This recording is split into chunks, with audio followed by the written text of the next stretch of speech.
जय गुरुदेव, जय गायत्री माता। श्रीमद् भागवत पुराण 85वां अध्याय। श्री भगवान जी के द्वारा वसुदेव को ब्रह्म ज्ञान का उपदेश तथा देवकी के 6 पुत्रों का लोटा लाना। श्री सुखदेव जी कहते हैं, परीक्षित, इसके बाद एक दिन भगवान श्री कृष्ण और बलराम जी प्रातःकालीन प्रणाम करने के लिए माता पिता के पास गए। प्रणाम कर लेने पर वासुदेव जी ने बड़े प्रेम से दोनों भाइयों का अभिनंदन करके कहने लगे, वसुदेव जी ने बड़े बड़े ऋषियों के मुँह से भगवान की महिमा सुनी थी तथा उनके ऐश्वर्यपूर्ण चरित्र भी देखे थे। इससे उन्हें इस बात का दृढ़ विश्वास हो गया था कि ये साधारण पुरुष नहीं है, स्वयं भगवान है। इसलिए उन्होंने अपने पुत्रों को प्रेमपूर्वक संबोधित करके यूँ कहा, सच्चिदानंद स्वरूप श्री कृष्ण, महायोगीश्वर संकर्षण, तुम दोनों सनातन हो। मैं जानता हूँ कि तुम दोनों सारे जगत के साक्षात कारण स्वरूप, प्रधान और पुरुष के भी नियामक परमेश्वर हो। इस जगत के आधार, निर्माता और निर्माण सामग्री भी तुम ही हो। इस सारे जगत के स्वामी तुम दोनों हो और तुम्हारी ही क्रीड़ा के लिए इसका निर्माण हुआ है। यह जिस समय जिस रूप में जो कुछ कहता रहता है, होता है, वह सब तुम ही हो। इस जगत में प्रकृति रूप से भोग्य और पुरुष रूप से भोक्ता तथा दोनों से परे, दोनों के नियामक साक्षात भगवान भी तुम ही हो। इंद्रियातीत, जन्म, अस्तित्व आदि भाव विकारों से रहित परमात्मन इस चित्र विचित्र जगत का तुम्ही ने निर्माण किया है और इसमें स्वयं अपने ही आत्मा रूप से प्रवेश भी किया है। तुम प्राण और जीव के रूप में इसका पालन पोषण कर रहे हो। क्रिया शक्ति, प्रधान, प्राण आदि में जो जगत की वस्तुओं की सृष्टि करने की सामर्थ्य है, वह उनकी अपनी सामर्थ्य नहीं, तुम्हारी ही है, क्योंकि वे तुम्हारे समान चेतन नहीं, अचेतन हैं, स्वतंत्र नहीं, परतंत्र हैं। अतः उन्हीं चेष्टाशील प्राण आदि में केवल चेष्टा मात्र होती है, शक्ति नहीं। शक्ति तो तुम्हारी ही है। प्रभो, चंद्रमा की कांति, अग्नि का तेज, सूर्य की प्रभा, नक्षत्र और विद्युत आदि की स्फुरन रूप से सत्ता, पर्वतों की स्थिरता, पृथ्वी की साधारण शक्ति रूप वृद्धि और गंध रूप गुण, ये सब वास्तव में तुम ही हो। परमेश्वर, जल में तृप्त करने, जीवन देने और शुद्ध करने की जो शक्तियाँ हैं, वे तुम्हारा ही स्वरूप है। जल और उसका रस भी तुम ही हो।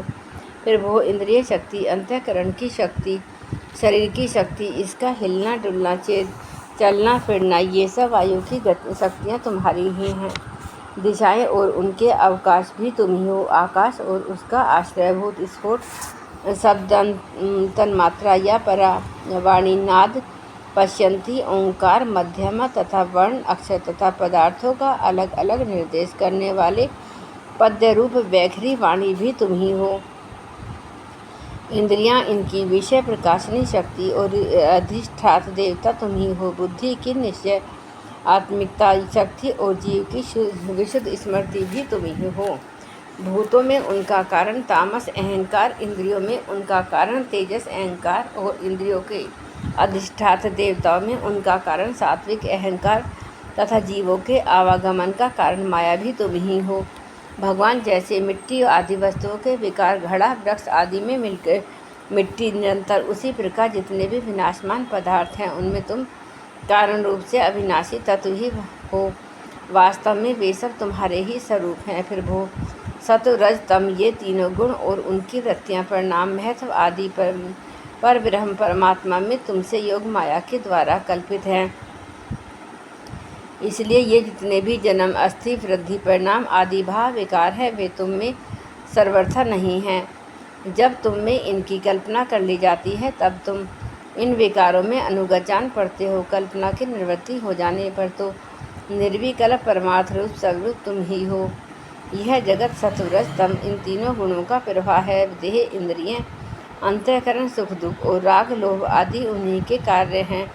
इनमें जो अज्ञानी तुम्हारा सर्वात्मा का सूक्ष्म स्वरूप नहीं जानते, वे अपने देह अभिमान रूप अज्ञान के कारण ही कर्मों के फंदे में फंसकर बार बार जन्म मृत्यु के चक्कर में भटकते रहते हैं।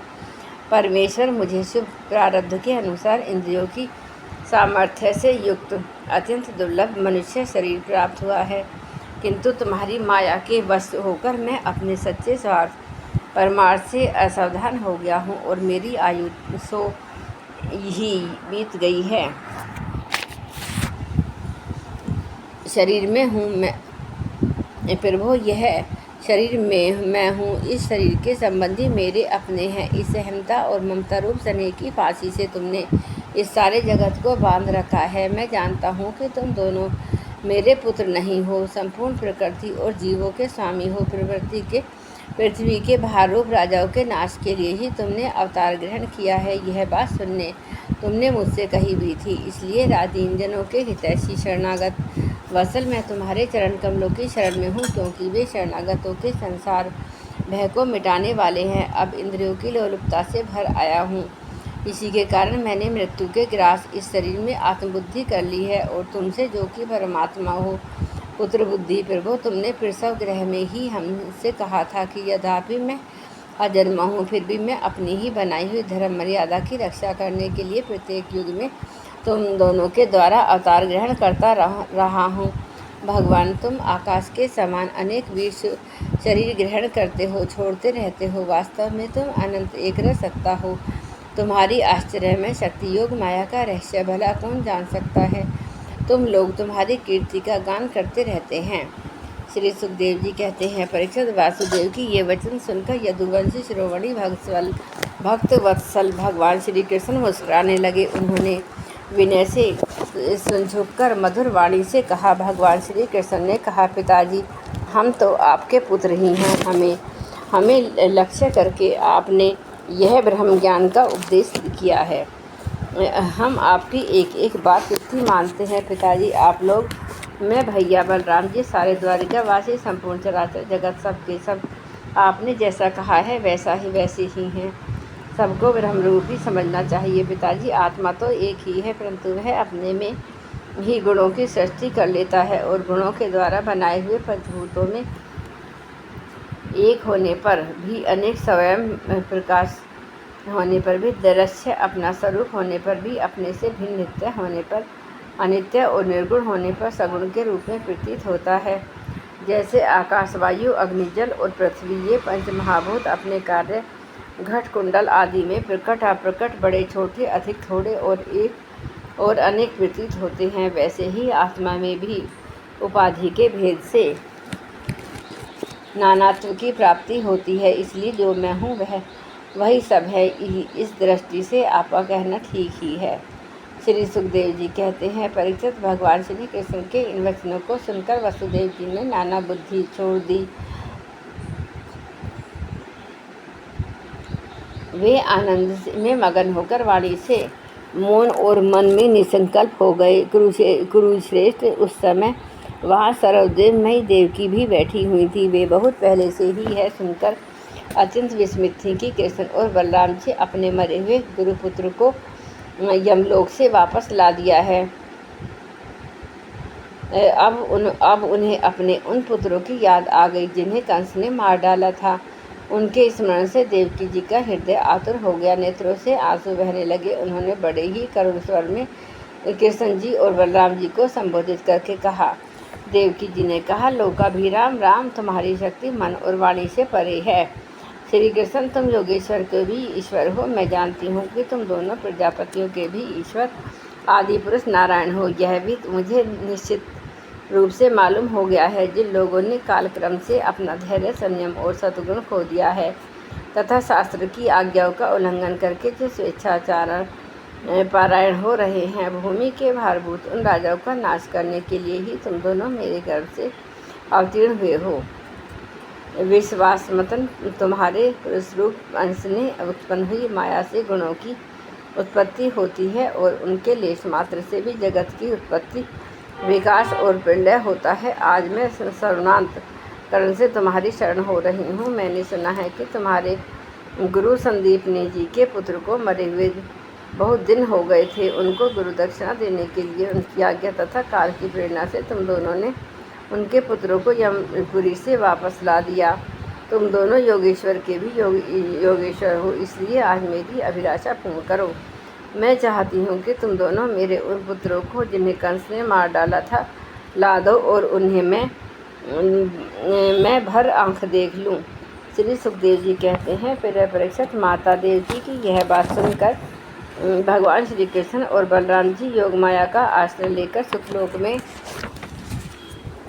प्रवेश किया। जब दैत्यराज बलि ने देखा कि जगत के आत्मा और इष्टदेव तथा मेरे परम स्वामी भगवान श्री कृष्ण और बलराम जी सुतलोक में पधारे हैं, तो उनका हृदय उनके दर्शन के आनंद में निमग्न हो गया। उन्होंने झटपट अपने कुटुंब के साथ आसन से उठकर भगवान के चरणों में प्रणाम किया। अत्यंत आनंद से भरकर दैत्यराज बलि ने भगवान श्री कृष्ण और बलराम जी को श्रेष्ठ आसन दिए, और जब वे दोनों महापुरुष उस पर विराजमान हो गए, तब उन्होंने उनके पांव पखारकर उनका चरणोदक परिवार सहित अपने सिर पर धारण किया।